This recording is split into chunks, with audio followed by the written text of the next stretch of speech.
Table spoon பொட்டுக்கடலை, சோம்பு ஒரு அரை டீஸ்பூன். இந்த ரெண்டையும் அரைச்சிடணும். இந்த மாதிரி நைஸாக அரைச்சி எடுத்துக்கோங்க.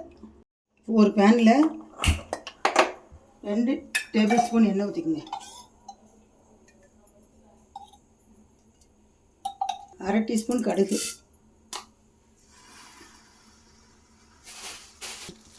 2 கொத்து கருவேப்பிலை,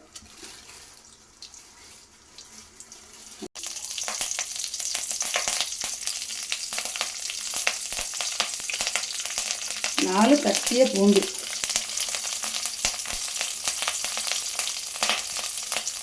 4 தட்டிய பூண்டு பல்லுக்கு பிறகு 2 பச்சை மிளகாய். இப்போ நல்லா வதங்கிடுச்சு. இப்போ கட் பண்ணி வச்சுருக்க ஒரு பெரிய வெங்காயம்,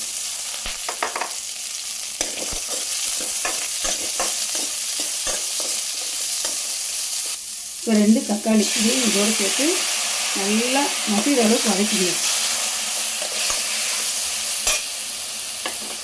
இப்போ இதில் கொஞ்சம் உப்பு போட்டுக்கோங்க.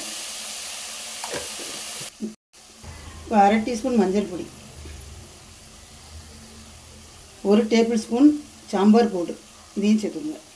நல்லா இது நல்லா மசிஞ்சு எல்லாம் மசாலா எல்லாம் வந்த பிறகு இது நல்லா வதங்குது. கொஞ்சம் தண்ணி சேர்த்து வதக்குங்க.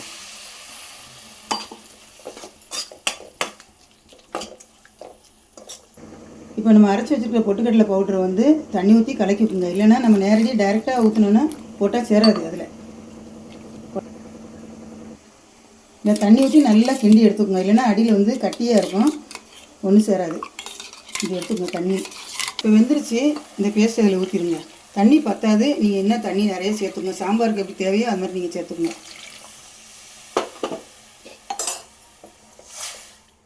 இன்னும் கூட சேர்க்கலாம், தண்ணி நீங்கள் சேர்த்துக்கலாம்.